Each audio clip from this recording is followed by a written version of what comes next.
So I just watched the final episode of Halo Season 2, and I just want to talk about the episode, and the finale of Halo Season 2, and maybe have some theories on the side.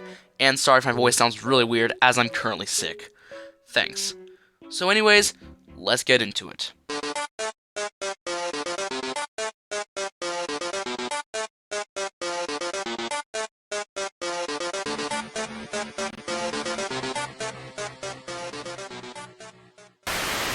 The finale episode, or Season 2 Episode 8, the title being Halo, how original, we see that Miranda came back to the base with an artifact they got from the dead Forerunner. In a short, I already talked about that episode, so I'll leave a link in the description of the video. But Miranda starts studying the new artifact they found, and notices that it has some sort of living organism, and a random scientist comes in while Miranda is studying the artifact.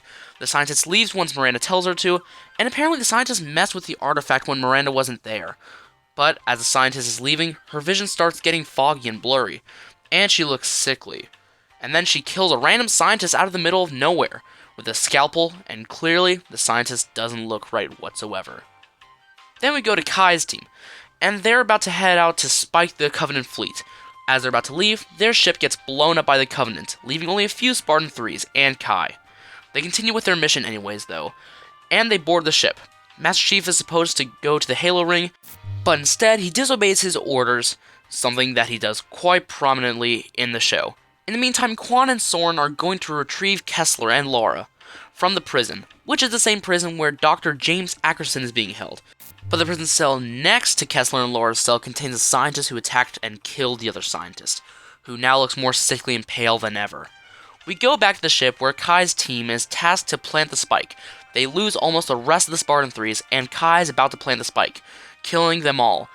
But Master Chief comes in at the last second to save them from the elites. And Chief decides to have the Spartan 3s leave the Covenant ship, but Kai decides to stay to pilot the Covenant ship into the larger Covenant ship to sacrifice herself so the UNSC would have a better chance of victory. But going back to Soren and Quan, they enter the holding area, where there are lots of people and guards and scientists.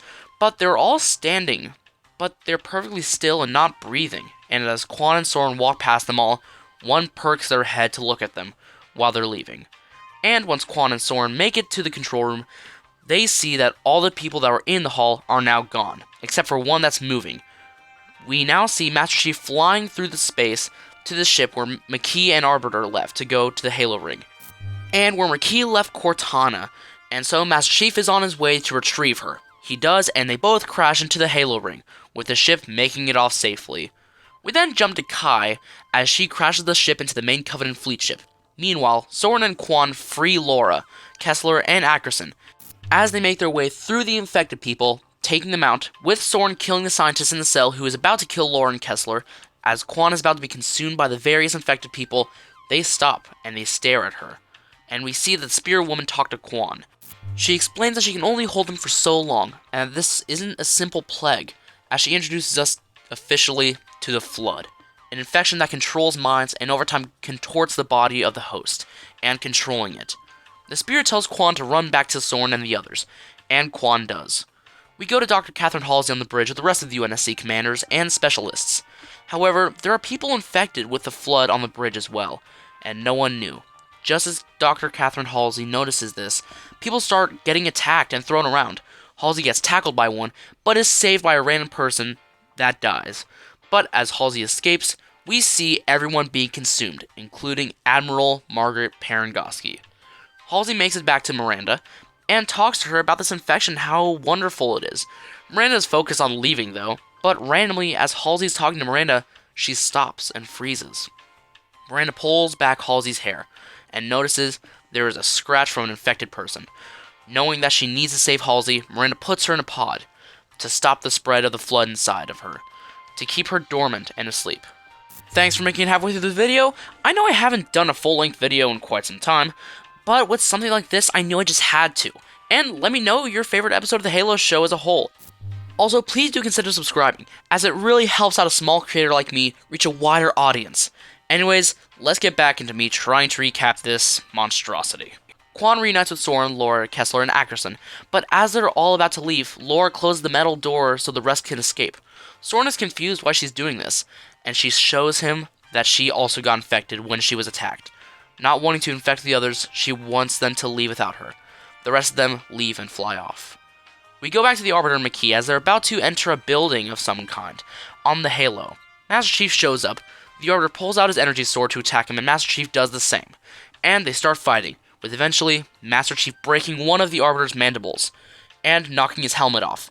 The Arbiter wishes for the Master Chief to kill him and end him. And Master Chief does. And as the episode ends, we see McKee and Master Chief enter the building. And at the very end, we see Master Chief talking to a flying round metal robot, also known as a Spark. And then the screen turns to black and the credits roll. That was a lot. So I've got to say, in my short, I said that episode 7 was the best episode in the whole series so far.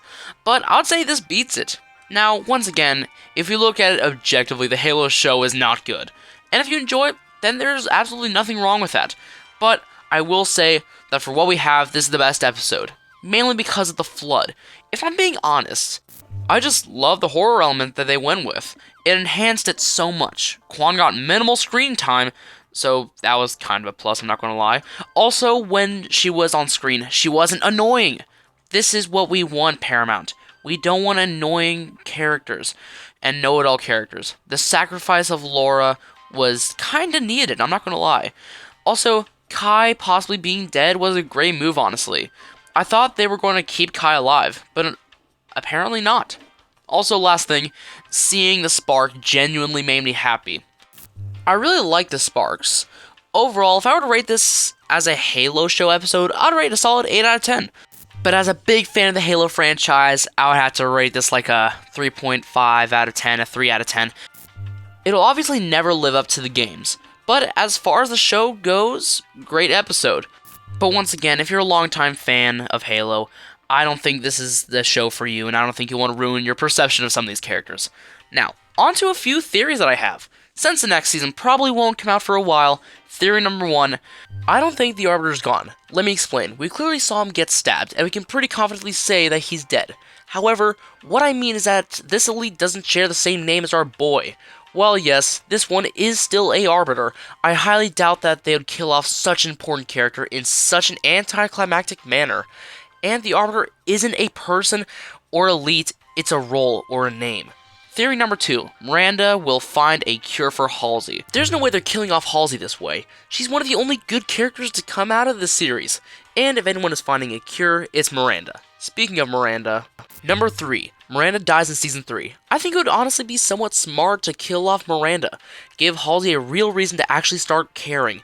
Because even though we lost Commander Keyes, Halsey's still acting non-empathetic. And if they killed off Miranda, that could open doors for many different things. Theory number 4, we meet the Gravemind for the Flood. This one is very possible. I mean, you can't have the Flood without the Gravemind. Number 5, we actually get betrayed by whoever the Spark is. And a sub-theory I have for this is that this is actually 343 Guilty Spark. But anyways, most Sparks we've ran into are known to be untrustworthy, and I don't know from the little we saw of him, but he seemed very untrustworthy and skeptical. Theory number 6, Cortana gets infected by the Flood, / taken in by the Flood, / stolen by the Flood, whatever you want to call it. So even though we barely got any screen time of Cortana this season, I think it would be smart to have Cortana get infected either in Season 3 or 4. It would raise the stakes by a lot, also allowing Chief to find the Gravemind, and also maybe seeing the lighter side of Chief. And finally, theory number 7. And I also don't think this is a theory, I think it's more of a fact, but I think that Kai isn't dead. Somehow her body was intact and she was just drifting. I think she could very well be alive.